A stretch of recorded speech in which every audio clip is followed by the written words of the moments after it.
Okay, welcome back, friends. And today we are having part 2 of our podcast, but you're probably watching this on YouTube or Rumble, maybe even BitChute when it wants to work. Sorry, people who watch these videos on BitChute. I don't know why, but sometimes they work, and BitChute, the service, sometimes it works and sometimes it doesn't. So that's why I tend to upload like 10 videos at once on BitChute. The day it works, I upload. But anyways, this is an interview with Russia's most famous philosopher, Alexander Dugin, and I think it's very thought-provoking.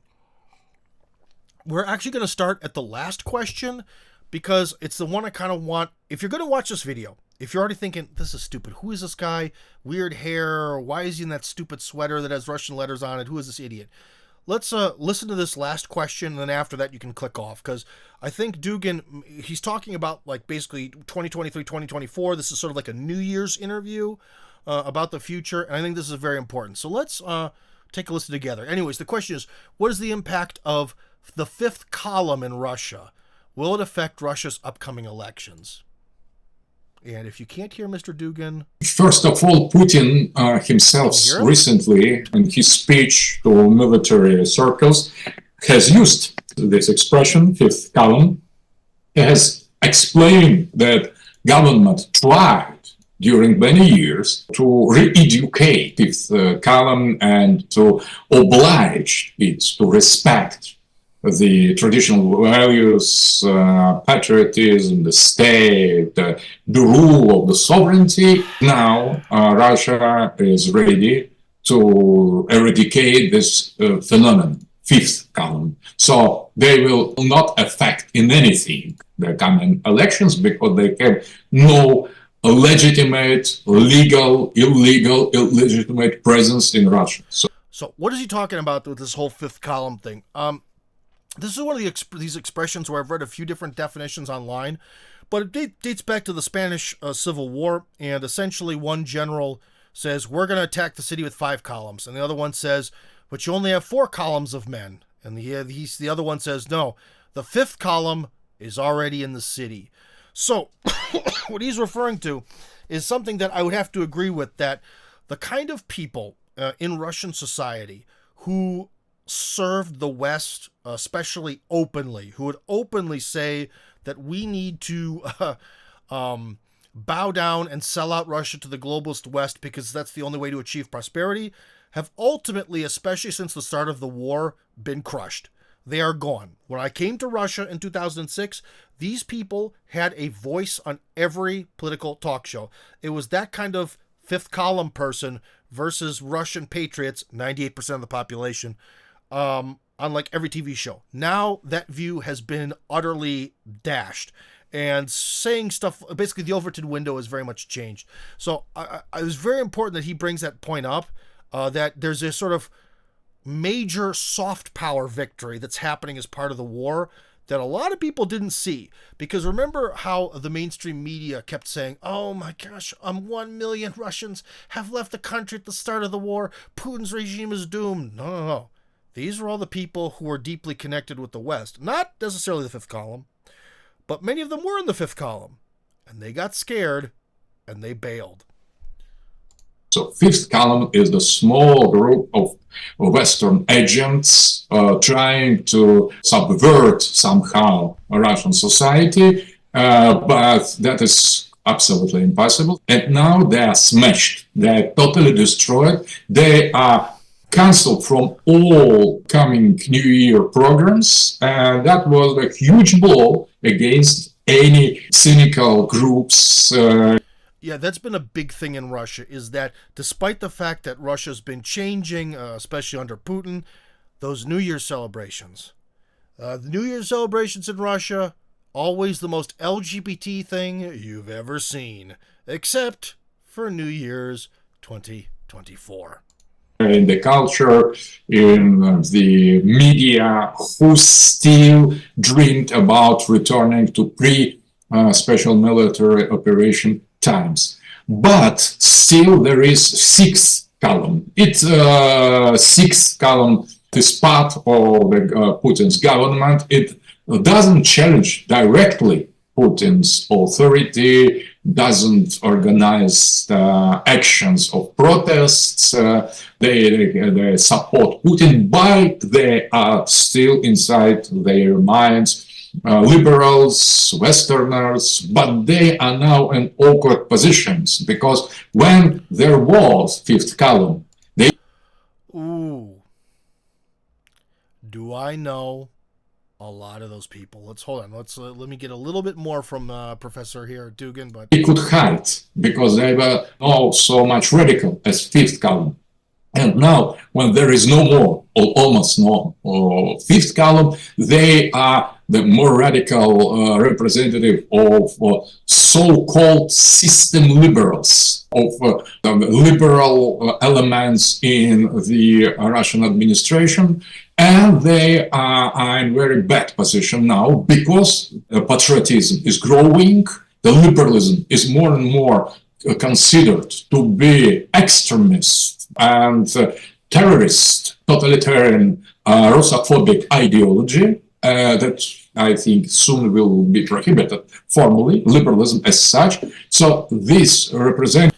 Yeah, so I think kind of when he's defining the sixth column, it's sort of the people who, whether they subconsciously maybe don't even know that they actually work for the enemy ideals, or whether they consciously know that they're sort of masquerading the wolf in sheep's clothing, that there's still a lot of them left. And trust me, guys, I have met a lot of these people. The people who do not really, I'll put it this way, they might be in a really big position of power, they might be very critical of the West, but they have no idea how to do anything other than copy the West. There are plenty of them. It is unbelievable. This it may be kind of hard for maybe some of you guys to understand, but Dugan is dropping massive truth bombs here. Of the sixth column are in danger now because they should either to change their mind and accept not only Putin as leader, but the ideology of patriotism that Putin defends now with growing power, either to get out and to fill the gap of the fifth column that has disappeared. So they are in awkward position, but they still try to fight back, to have their positions. I don't think that is for too long, because now Putin has declared this attitude to fifth column in the time of war will change and will be less tolerant as before. So yeah, that was crazy because anyways, we'll watch a little bit of the beginning of this interview. That was like the very end. But it's also very interesting to think that he really thinks that this is going to be sort of the big moment of change in Russian society when finally the system itself actually becomes patriotic. And what does that mean for a lot of you? Because, guys, what Dugan's talking about relates to immigration, because a lot of people sort of take their anger out on me, Mr. Immigrate to Russia, because it's like, well, Tim, on the one hand, you talk about how it's great to move to Russia. People in Russia kind of want the Western foreigners to come here. There's a lot of great people like Duma member Dmitry Kuznetsov, who's tried his very hardest to do everything he can to make the immigration laws better, or people like my immigration lawyer buddy Timur Beslangurov want to do that. But ultimately, the system doesn't let them.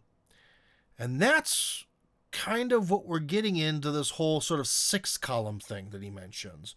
It's an immigration system that, on the one hand, kind of gives off the vibe of, well, you know, we need to protect the country, so we're not going to let those Westerners in so easily. If they want to come here, then they need to, you know, find someone to get married to, even if they're already married or something.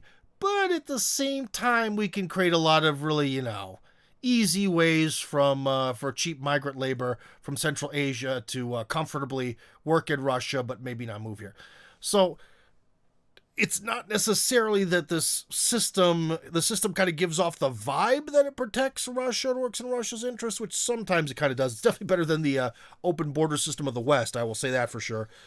But, you know, kind of gives off this superficial patriotic look. But deep down, is it really in the interest of the country? See? And that's kind of what he's getting into here, and that he kind of believes that's all going to change. So I think that's very related to all you immigration folks out there. So, but anyways, let's see. What was even the first question? I didn't even see it. Let's see. What's the first question? Could you use a word to define 2023? That was really dramatic year. I think that was the year of the great change, because we assist now during this year the global transformation of the planetary system. Almost everything is now different than it was. First of all, in the dramatic battle of the Russia against collective West in Ukraine, it was not and it is not the war between Russia and Ukraine. It is the war, the real war between collective West and Russia as the pole of multipolar world. And this dramatic year has confirmed the possibility to stay alone or almost alone of one of the alternative pole, in this case Russian pole, Eurasian pole, against all the power of the collective West. And the failure of the Ukrainian counter-attack, it is the confirmation that we can stay strong against all the pressure, economical pressure. Well, yeah. So anyways, he mentions that, staying strong against pressure. That really defined 2023. And yeah, it would seem that if Russia were to collapse, it would have collapsed a while ago. And 2023 was proof. Someone actually wrote an interesting comment here, Tim. So you're saying Bill Browder's opinions of Russia might not be accurate or a little tainted. I'm sorry, I don't know Bill Browder, but I can kind of imagine from the way you wrote here. Tad chimes in on our previous topic. It seems like the U.S. right now is doing everything it can, like the late Roman Empire, overstretched military, external wars, political incompetence, lots of mercenaries. Migrant hordes invade the southern border of the homeland, which will eventually destroy the economy, wealth, and financial capabilities of the empire. Well, I don't know, Ted. I think that that's something that modern people want to attribute. I'm not really sure that immigration was really ever an issue until the modern era, unless you think of it being sort of like Native Americans versus the settlers, if you see the settlers as being the immigrants. But I don't know. I think it's a little bit of rewriting history there, but I can't hear the video. Then anyways, maybe I should sum things up pretty well here, that as this video goes on, basically, what was his next question? Is it going to run? First of all, what's the most significant story shaping 2023? Maybe three events. Three major First of all, it is the failure of the counter-attack of Ukraine against Russia. That gave totally new look on the conflict in the West. So Russia has proved to be strong enough to continue the war. Second, so Russia's proven, thanks to crush the counteroffensive, that it's strong enough to fight. I'm not quite sure if the West understands that. Certain people do. Someone just mentioned Scott Ritter. He does. But I think the ego of the West might not be ready to accept that. Beginning of the carnage massacre in Gaza, Israelis, and totally demeasured, radical and extremist kind of reaction of Israel, destroying and making genocide in Gaza. So it is upcoming total war in the Middle East. It is not. It didn't start yet, but it is approaching. So he says that there's going to be a upcoming war in the Middle East. And third, maybe less dramatic, it is the BRICS summit in Johannesburg, when and where two BRICS countries have joined 4 Islamic states: Iran, Egypt, Emirates, and Saudi Arabia. Ethiopia enforcing African. And the expansion of BRICS was another important thing in his opinion. Anyways, I just really wanted to mention that one thing mostly about the fifth and sixth column, but apparently if you guys aren't really hearing the video too well, there's no point in me going through it.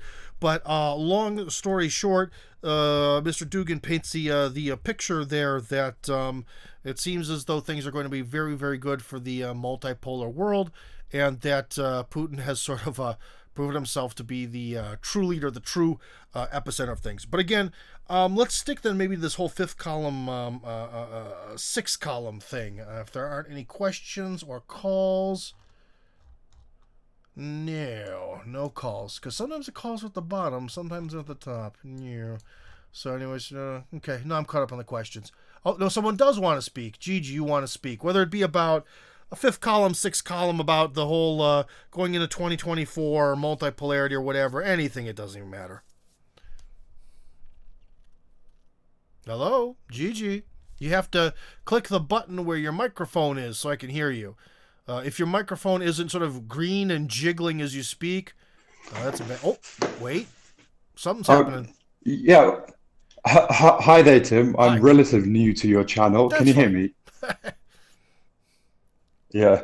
Yeah, thank you. I've been listening to you for quite a bit now, and I stumbled across your Telegram channel quite a while ago, but it really is interesting to hear an American citizen perspective in the what's it called, so to speak, for the general Western public as well. And I know you probably get that question a lot, and it's probably off topic, but that's okay. What is we're going crazy off topic today, man. Don't worry about it, Gigi, because the thing with this Dugan interview is if people aren't hearing the interview, then it just sucks. It's not going to be a good episode. But I just really was just fascinated by how he said that this year is like the fifth column is dead and the sixth column is going to die this year, because that is something so critical for Russia to unlock its potential. That's why I wanted to talk today. So anyways, I said what I wanted to say. You tell me. Shoot. What's your question? I was wondering, how did you came across Dugan? Like, it's just it's just interesting for me. Like, did you was it like some media source, or was it just is it someone you meet in person? That's easy. Many years ago, when I first started working on the radio, because I was already popular from YouTube. So the first thing that got me popular in Russia was YouTube. But a lot of the YouTube stuff I did then would be sort of like the equivalent of kind of like trash content. Because I was much younger. I was like 26 or 27 or whatever. So it was more, it was informational content. Maybe it would be like something like this channel, but with a lot of trash and a lot more editing, I don't know quite how to explain it. A little bit more gonzo. But anyways, that got me the opportunity to work on the radio. And one of the very first problems I encountered is with someone who had no experience it was like, oh, I have a radio show now in a foreign country. This is insane. This is life-changing. Who are the guests going to be? So I went on VK, and like I mentioned, I was already kind of sort of famous, and I asked people, who would you want to hear me talk to? And one of the very top, this is also, remember, so I'm making like gonzo informational like videos of like, hey, Russians, in English, you don't know how to say the word fuck properly. Here's the way to say fuck. Like, that's the kind of content. And they're like, you have to talk to the greatest Russian philosopher of all time. He's amazing. And I was like, oh, okay, that sounds pretty good. Or the most dangerous, as was the same. Yeah, YouTube. Well, that came later. Technically, chronologically, that statement came much later. This was before Dugan became. I'm going to sound like a hipster. I interviewed him before he became mainstream in the West. But I submitted a long guest list.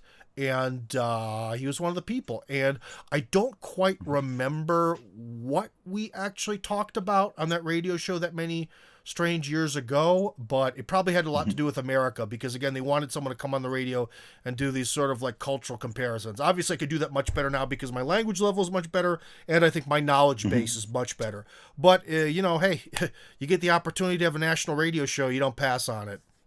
So, there you go.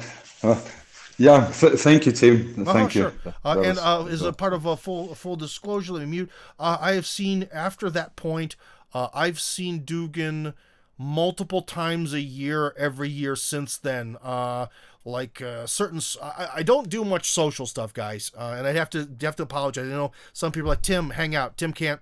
Tim's fragile mind is not in a good place. But for certain maybe social events are mandatory for my attendance. Social events, I see Dugan usually 2 or 3 times a year, every year, maybe 4 or 5 on a good year. So obviously we can't be buddies. You can't when you're a person who I think history will record as being one of the greatest intellectuals of all time, like top tier, like in 500 years, I think he'll be at that level where there will be memes that's essentially equate him to being like Confucius. That's my belief. So he's not exactly looking for buddies to drink beer with and play pool, but he is kind of a how would I put this?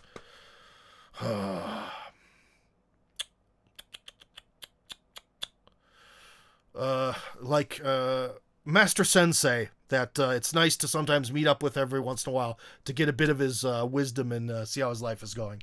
Anyways, Gigi wants to continue. Hello, you're welcome to come back. I thought I had more to say on this topic today, but I don't. So Gigi, if you still want to talk, you can. If you don't have to. There's no gun to your head if you accidentally hit the button, which I do all the time. Yeah, it's like the Russian Mr. Miyagi, or like the Mr. Miyagi of philosophy, Yeah. would you say? Yeah, dude. Right. Yeah. I mean, he doesn't exactly offer like spiritual training or anything like that. But you know, the guy, every time you talk to him, he has a lot to say. He sees 5 to 10 years in the future.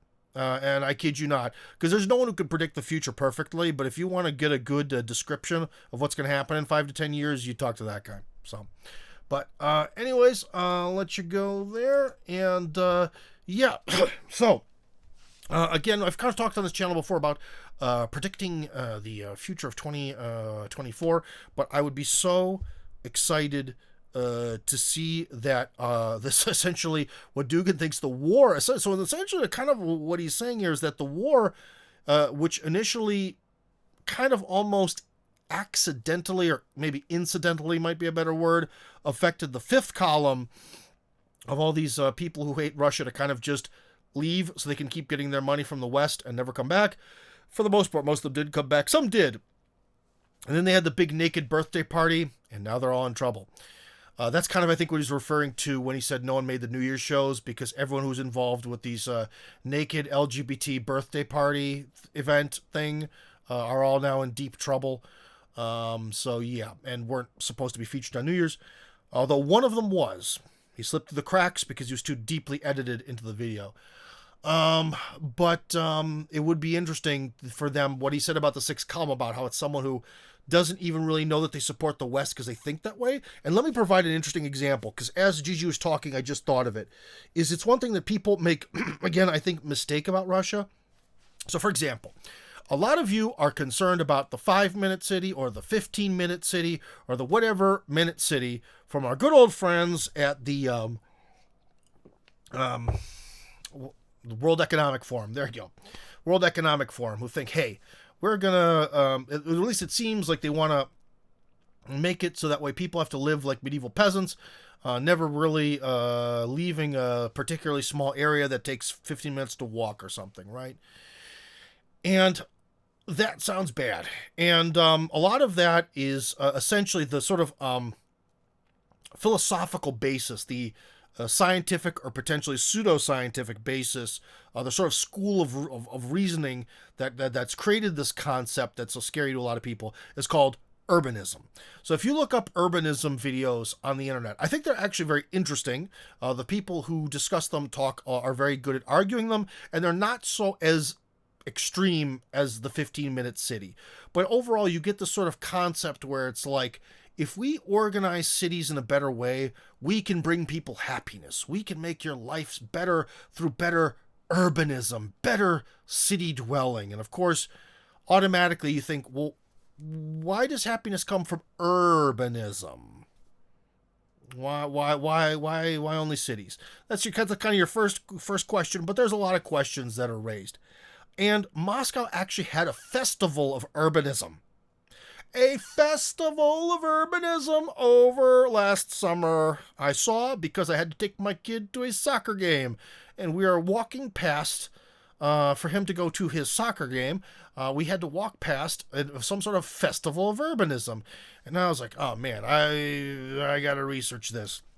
Because again, this sort of school of thought of urbanism, that's where we get this whole thing of like, we got to get rid of cars. We have to design streets so they're so uncomfortable to drive on, so no one will drive. And create every possible tax. No one drives. Cars are evil. Bicycles, even in Russia. Bicycles. You get into that whole thing. So I was expecting to see something like that, but it had nothing to do with anything related to urbanism. They're like, it's essentially, this is the important thing. I'm getting there. We're getting there. Why is this the sixth column? We're getting there. Okay. It's going to, so in the West, urbanism is this series of apologetics and science or pseudoscience about how we need to structure society and urbanize it, and it'll bring everyone joy. And when Russians see that it's popular, it's some kind of trendy thing related to cities, and their idea of it is like, let's have a party where we give people ice cream. Why don't we have jazz music for free? People can walk over and sit on like, what are the beanbag chairs? We'll throw down beanbag chairs and people can listen to jazz for free. So you see that like, because a lot of people, especially when you get into like lower level bureaucrats, they're just like, well, I work in the city government. We have to have projects. Urbanism is popular in the West. We must do this here. But they don't even understand it. They go from this like apologetic system that justifies some of the plans of the World Economic Forum, and they're like jazz music and free ice cream. But that's kind of what I'm talking about. When you sort of have your population, even people who think that maybe they're doing some sort of patriotic work, but their brains are over there. Their brains are in this globalist development camp, as it were. Their thinking is still over there. You know, it's kind of like how, like in you could see it at some also the stupid elements of urbanism, like you see around Moscow, they have bike lanes. There are no bikes. It's Russia. There's no bicycles, really. And even if there are, the sidewalks are big. It's like, but anyways, you're sort of stuck. Oh, Ann wants to talk. Maybe Ann wants to chime in on 15-minute cities. Gosh, I wish I had a voice like Alex Jones. Gosh, I wish I had Alex Jones. Gosh, I wish I could get Alex Jones to come to Russia. I would love that. Oh my God, if Scott Ritter could come here, Alex Jones can. Just slap him on an airplane to go to Dubai, have him come here. Ann, so what did you want to talk about? How can we get Alex Jones to come to Russia? Okay, Tim. So first of all, I want to ask a question. How much do Russian youth have access to international media, including the alternative radio stations in America, which challenge some of the stuff that you're talking about? The alternative stuff, they have complete and total access to it. It's whether they want to listen to it or whether they're able to understand the English is the question. Certain things like from the beginning of the war, generally in sort of a tit for tat thing, the places where RT were banned, their national media is banned. So like the BBC, I think, is blocked here, and sometimes they may have become unblocked, but certain major news sources were blocked. So for example, Al Jazeera, as I showed some screenshots from in the previous video, is not. So Al Jazeera worked, okay? But a lot of the more mainstream media from the West does not work. Yeah. Okay, and then for those who might have chimed in late, can you just do a quick synopsis of what you were talking about, the Red Sea Part 1? If you don't want to, that's okay, but if you can give a quick synopsis, that makes... Yeah, just wait till the video's uploaded. That's a completely different, really completely different topic. So you'll see. Awesome. And especially because we have someone else who wants to come on and talk. We have Habakkuk 2-2. So anyways, Habakkuk or Habakkuk, the more American sounding way to say it. Do you have something to say? You're on the air potentially. If your microphone is blue, that's bad. If it's green and when you speak it's wiggling and jiggling, that's a good thing. Habakkuk, were you with us? Going once. Going twice. And I'm sorry, Habakkuk. You're off the air. Something's wrong. I couldn't hear one word you had to say. So, yeah. But again, guys, just again for the millionth time, like as someone who's had the chance to talk to again a lot of bureaucrats and a lot of people, one of a lot of the reasons that things are in Russia the way they are is because of international standards. Well, we have to do international standards, and I'm hoping that, and again, I've got the sixth column that we have to follow these international standards, and we have to do this. Why? Because they're international, and other people have agreed to do them. Why do we have to do them? I don't know. It's again, this is sort of like the mentality of someone where they want to do good and they don't necessarily want to work for the enemy, but they still somehow do. Very interesting. And I'm really glad that Professor Dugan brought that up. Oh my gosh. Some people are writing some questions. So please, Christopher says regarding 2024, please listen to Mel K and Alex Craner. Their latest Dunca? I don't know. One day ago. Okay, I'm sorry. That's probably pretty good. Craner is a very familiar sounding last name, but I don't know who are the Craners. Oh, loaded on this screen. That's interesting. Maybe I'll know when I see their face. Who are the Craners? The stuff gonna load? Okay.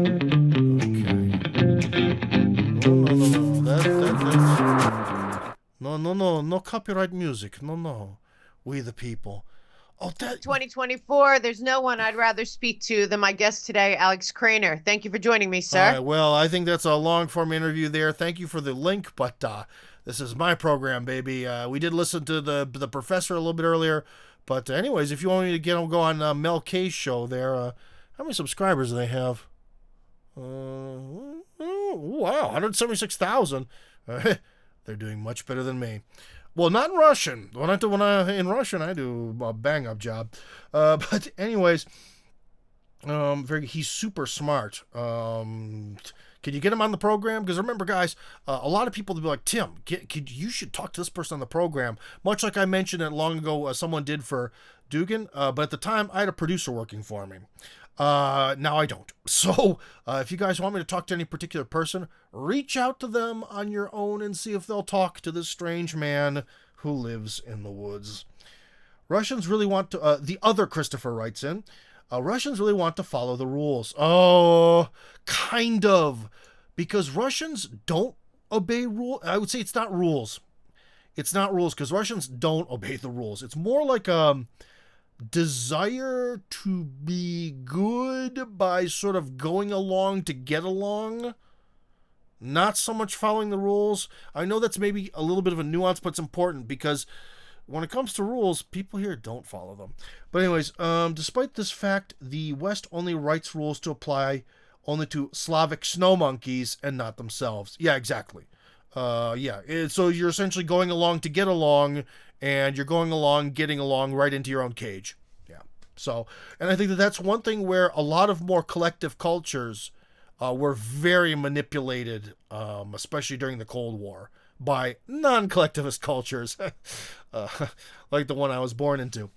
So, yeah. Mel K and Alex Craner are both friends with Matt Arrett and XF. No kidding! Oh, well. Man, I need a producer. Some of you guys who've been sending me articles and stuff, I need to pay someone to be a producer. Like, seriously. I need to somehow get just a little bit more income coming in, because that stuff where, what's the most time consuming thing about doing any kind of like show? It's really that stuff. Like the getting the guests and stuff, it is a nightmare. I actually am kind of giving myself a little bit of a present here. I think I'm going to wait to have guests like next month. Like start off maybe February strong with some more A-tier guests, but for now it's going to be just me because it takes so much time. rules/process, at least for others. But yeah, that is definitely something where Russians don't understand that, especially when it comes to the West, if you sort of go along to get along, you come across as submissive and as being massively beta. It doesn't work that way. You need to act ridiculously alpha around Western politicians. You need to just walk around like you're Andrew Tate or someone like that and show off your abs and be amazing. So, yeah. But anyways, I don't know the specialty of Mel or Alex Craner there, but it was a good show. Man, how does someone get... think about that. How does someone get 176,000 subscribers on Rumble? I love Rumble, by the way. I'm not saying Rumble is crap. I'm saying it's actually awesome. I wish Rumble would take off more, but it doesn't have that big... Wow, maybe Rumble is taking off. Unbelievable. Good for them. Good for them. And good for freaking Rumble. Great. As someone who uploads a lot of video, maybe you guys don't know, but Rumble's one of the most pleasant to upload to. And if there wasn't a war and sanctions, I'd probably actually be making a little bit of income off those Rumble videos. But no. Gigi wants to call in. Okay, Gigi, was there something else you wanted to add here? Because it's looking like I'm starting to kind of talk in circles, so I might get going here pretty soon. What's up? Sorry, Tim, you mentioned about the sixth column. I have like a particular question. I have some Russian friends, and would you like some of the statements that they make? They say, well, some of them they say that they would like to send their kids to study over to the UK or to America. Would you consider that as you mentioned the sixth column mentality or sixth columm kind of thinking? Because it kind of depends, because this is one of those things where when we get to here, I'm going to mute you, not because you're a bad person, as you said you're kind of new to the channel, not because you're a bad person, but because the background noises drive me nuts. So this is kind of one of those things where I don't we can get into I believe the proper term is ontology, but it's, I would say in more modern English, categorization. And I always get a little bit too afraid to jump where we have to get into these like categories and super define them. But to an extent, if we just say very vaguely that maybe it's someone is, their actions or subconsciously they're actually really serving a different master, then yeah, it sounds that way. But then again, if we believe in the idea of sort of more, human freedom, just because you were born in a particular country doesn't necessarily mean that you should have this blood loyalty to whatever government is in control of that particular territory. Especially if you think about the former Soviet Union, which broke up into all these different pieces. For some people, it'd be a question of, who am I loyal to? If you're a Russian in Kazakhstan, then it would be like, well, if you really like Russia but live in Kazakhstan, are you a sixth column entity within Kazakhstan? Maybe some people, especially those Kazakh nationalists who do serve Washington a lot more than their Kazakh national interests, might see you that way. So there's a little bit of complexity in there, and sometimes this whole fifth column, and especially the sixth column, because it's a little bit more subconscious, kind of takes away human agency. So let's not go too nuts with this. But from Dugin's perspective, he would say yeah, because if you think about it, okay, if we go back to 1991 with your friends, okay, think about it. Due to the United States winning the Cold War, a Soviet degree, as in like diploma, master's degree or whatever, is worth nothing in the West. Maybe there's an exception, and I don't know, and someone's going to say, actually, Tim, Soviet diplomas were fully valid in Austria because it had neutral status. Okay, maybe. But in America and England and I'm pretty sure France and Italy, it had no value. So, okay, so you're thinking about it. You're looking at Russia. It's 1991. The country's is a nightmare situation. People are starving. There's crime everywhere and all this stuff. Then I wouldn't really think that their logic of, should I have my child try to study in Russia versus try to have them study at Stanford? Well, it seems pretty good.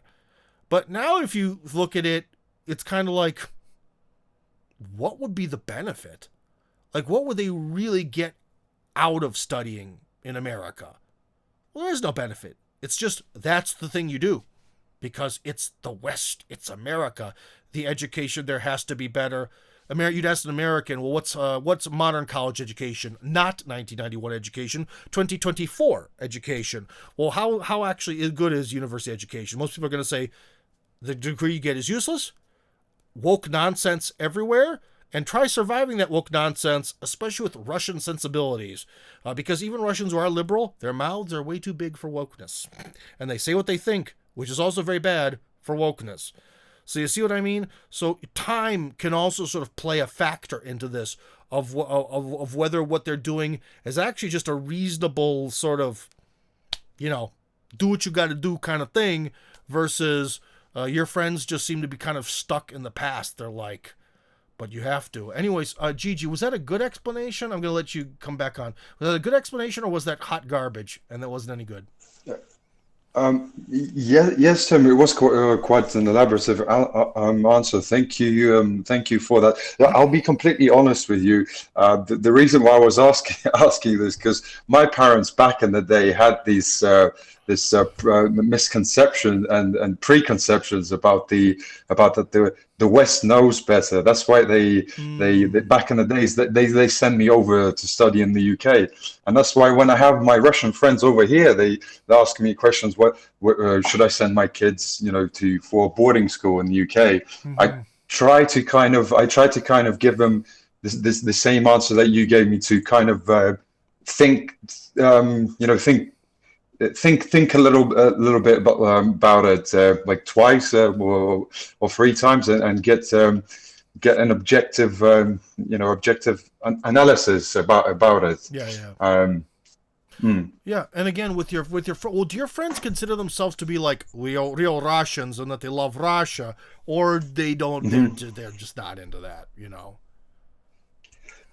I would say they're pretty much centrist. They're like, they consider themselves as the centrists, but I would consider them as quite liberal as well.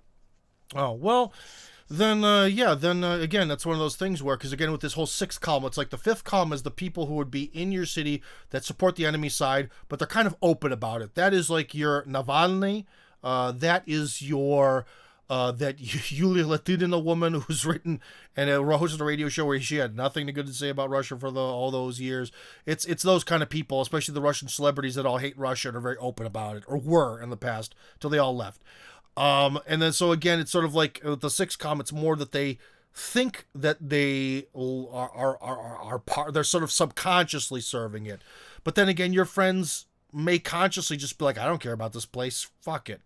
So it's, again, this is why one of these things where these little games of categorization become a problem. And I'm going to mute you, again, not because you're a bad person, but just because I want to say that because I see that a lot of times when we get into political discussions or even non-political discussions, people love too much to get into the nightmare of pedantic categorization. And I try not to do that here. That's pedantic categorization. That's where you get into things why there's a term called TERF, trans exclusionary radical feminist, because it's for a radical feminist that doesn't consider trannies to be women, because that has to exist, because we need to have a special category of person with political beliefs for that. That is a very good example of that. Or as you'll see all these charts where there's like 52 genders, where does that come from? It comes from people sitting and they come up with some sort of sexual concept that doesn't quite fit all the concepts, and then they can write a paper about it at their university to add another concept to it. Trust me, people love to create their million subcategories and categories within categories, so everything can then be unique and special to them that they created themselves, and they can control the universe by categorizing everything. They say that bulimia and anorexia are for some women sort of a way that they can have some control over their lives, and they feel they have no control. I think for people who are more kind of autistic, that's categorization. I can categorize everything, thus I can control it. So I don't want to get too into that. Anne wants to come back. Hello, Anne. Let's say horrible things about categorization together. Oh God, I have so much to say. Now, let me ask you, how much is English taught in Russian schools? English, at least as of today, here comes and you just brought up a big part of the sixth column. Again, I'm going to mute you because here comes a little spiel. Well, English is I think they may have changed it because of the war again, but before the war, especially like during the sort of COVID period or whatever, English was a mandatory subject for everyone. Interesting how that works. Russia loses the Cold War, and in every school in the former Soviet Union and all the former Soviet republics, not an exception, English becomes mandatory for the entire population. And there's no globalist agenda, they say. Now that's changing. For example, because my daughter speaks English as a native language, she's excluded from that, and she has chickadee Chinese in school. And I think from now on, I believe it's up to you and up to the program. Of course, English is very popular, but it is not, I don't think it's mandatory anymore. Thanks to the war. Thanks to Zelensky. Yeah, well, I mean, learning the language is useful, not just to adapt to the English or Western ways, but to deal with it, to be able to counter it and so forth. So when you're talking about the immigration and so forth, you often mention how people just don't speak English and how you'd have to know Russian to get along there. But I mean, I would advocate the language is a matter of being an equal partner in discussions and challenging. And guess who would agree with you? The man whose interview I talked over, Alexander Dugin. He says exactly the same thing. He actually has said for many years that because of the way he basically says that if we want to create this sort of multipolar world, which is a sort of international project, we cannot do it if we can't speak foreign languages, especially English. And that's why Dugin himself, if you can hear, his English has actually gotten really much better over the years. So that's a good example. I don't, as someone who speaks English again as a native language, I sort of get weird because you might not believe this, but I actually still see a lot of good in America. It's just been choked. I don't know how to put it. There's a big gold nugget that is America, but unfortunately someone threw it in a 50-gallon tank of murky oil, so you can't even see it. And I do think that there's definitely a benefit to having English. I could have saved a ton of money, trust me, and not taken the time to have my children at least get some education in America and all this, so they speak English without an accent. You know what I mean? So, yeah, there's definitely value to it. There's value to all languages, but I would much rather have, let's just say, I think, I'll put it this way. There's a lot of things happening in our subconscious mind, and if every person as a child has to learn one specific foreign language in Russia, that's very much, we're a banana republic. That is, we are a satellite nation, of the global empire, as Alex Jones says. If we all just have to learn a foreign language so we can have more intercommunication, maybe one of those languages is more popular, that's not submission. That's not being a banana republic. That's not being a colony, in my opinion. So I think that the change is that's a good psychological. Even if English is let's just say 75% of it becomes English, that's still because of the fact that it's not mandatory. It's not for everyone. It automatically, I think, makes it not colonial, in my opinion. So. Well, I mean, Tim, I think that it's not a matter of being colonial. It's a matter of being, more sophisticated, more educated. In Europe, people are accustomed to learning multiple languages. I mean, I don't know how it is, now, but maybe, a couple of decades ago, it was standard to know at least 3 languages. Well, I mean, remember that, Anna, you forget about this, though, that about this issue is that there's a lot of people who are multilingual in Russian, like the entire army of Chechnya. All of them speak Chechen and Russian, or in Tiva, the Tivan language is very much so alive. So, there's already a bunch of people who have to already learn 2 languages to mastery. Very good. Well, I say learn English so that you can better deal with it. Okay, but why does English work better than, say, French or Chinese or Arabic or whatever? Well, I think it's because it's an international language. I think the second international language is Spanish, most frequently spoken. But if the issues and the problems are coming from English speaking people, then the first thing you have to arm yourself with is the English language. Yeah. Well, here I can tell you one thing that would support your argument there.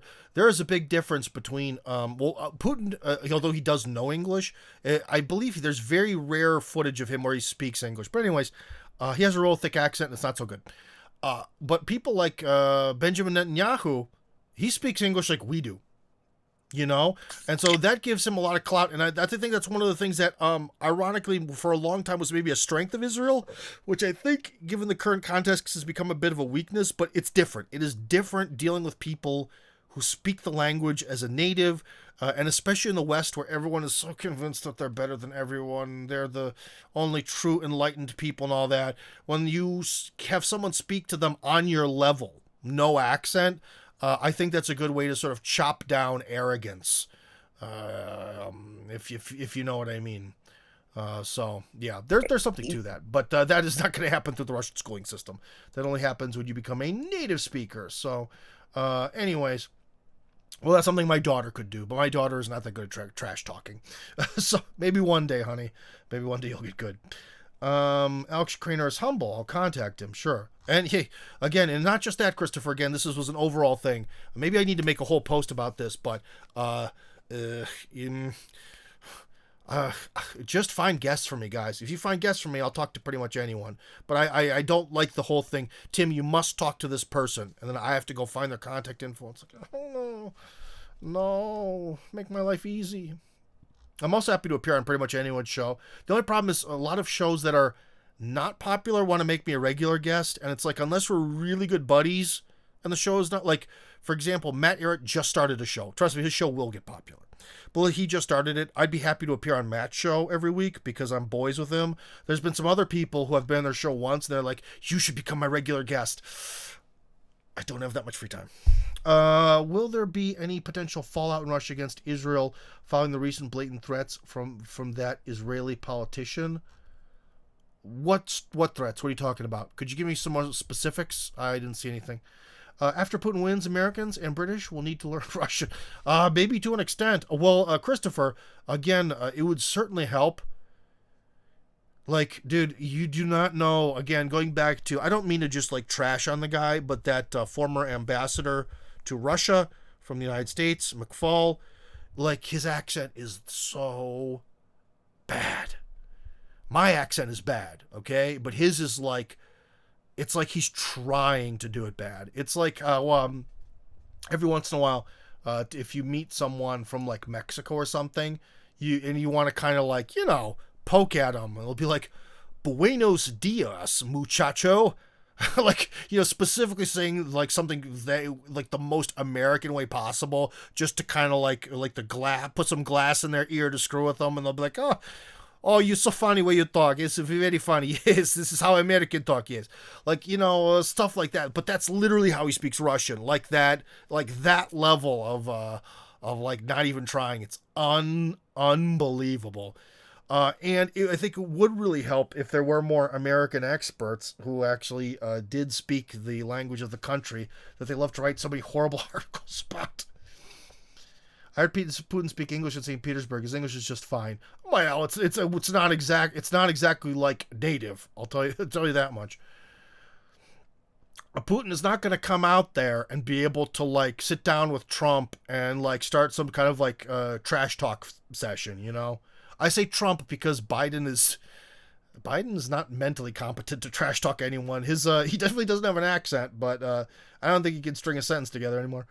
I'll send you a direct email if you want to have contact with Alex K. Just send me a direct message over Telegram. Email is garbage. But if you really must send an email, you can. A recent video of a government member interviewed on Israeli TV where he openly said there will be consequence for Russia's stance. Well, El Mariachi, well, one thing we have to remember about that is, okay, that I'm not familiar with. That's new information to me. That's okay. It doesn't say God on my driver's license. About that situation is, remember, what country sent what small country with a small military sent 2,000 military trainers and advisors to support Kiev way before the war started. You know what small country. So guess who started this? The Russians really see Israel as kind of stabbing them in the back after having very smooth relations over the years. So Albert Nichols, it will be interesting long term how the English language changes with how many inputs from non-native English countries. I think the real thing that's going to happen, and it's going to be sad, articles are going to die. I even hear people who are native speakers all the time skip articles and like mess them up. Unfortunately, one of the most beautiful things of the English language are fantastic and the might be going the way of the dodo because of foreign people. Because there's a tendency where when you have like one culture conquers another, or they go into heavy mixture, a lot of times the more complicated grammar features of the language die. That's why Bulgarian doesn't really have cases anymore, because the Turks couldn't understand them, or they were different, and when the Turks conquered them. It's one of the reasons why English became more simple, is because it's like the genders for words for the Anglo-Saxons and like the Norman conquerors were different, and so they just were like, screw it, we're not going to do this whole gender word stuff anymore. So yeah. Offering lessons over Zoom? I hope not for me. My pronunciation still could be much better than it is, but it's not that bad. And in fact, guys, so anyways, I guess we're going to probably hit the road here. If you guys want to write some final messages or call in, we've already talked to everyone. Gigi, you've already called in 3 times. I kind of have a rule about that. Otherwise, it becomes a cycle of calling. So if anyone else wants to call in, let me just then say to close up for today, thank you all for being here. This is crazy. I always am amazed. Look at all that. We have like 20 or 30 people listening, which is crazy. I didn't even have a good, well-planned out topic today. But anyways, thank you for being here with me. If you want to make a donation, oh my gosh, why isn't my Boosty open? Why isn't my Boosty open? A few people have actually given some donations recently, so I'd like to thank you, because every person from here that gives a Boosty compensates for the major Russian donor that I lost, and the other remaining Russian donors who like this channel as conservative and kind of boring as possible. So, here. So there we go. Oh my god, Boosty. So, yeah. So if you want to send your Boosty money, that is much appreciated. It definitely does help me and my life and everything. It does actually make a difference. You don't really get anything for doing it other than supporting the channel. But anyways, I wanted to kind of say then, in closing, I kind of lost my train of thought. Where's our questions? Where were they? So about grammar, interesting into the Normans. But yeah, anyways, so I guess I'll say that Albert, he didn't know that about the Normans, but anyways, yeah, if you look, linguistic mixing tends to make the languages become more simple. And one of the things is Mongolian definitely had an effect on some Russian words, and the people think that it had an effect on the pronunciation, but because there wasn't much of a cultural intermix, that's why one of the reasons why Russia has a more complicated language, because it didn't have that other language come in and kind of sit on top of it. So yeah, everything becomes very simplified when languages mix. So, and I had a good closing statement. It's not in my mind. Well, donate to Boosty. That's a good thing. We were talking about, I guess, like the 5th and the 6th column, a little bit of Dugan's predictions for the future. But again, guys, I should say, about producers. Again, if anyone would want to volunteer to do producer work for me, I'd love to have you. And let's not overcategorize stuff, guys. No, we don't need to overcategorize stuff. Nah.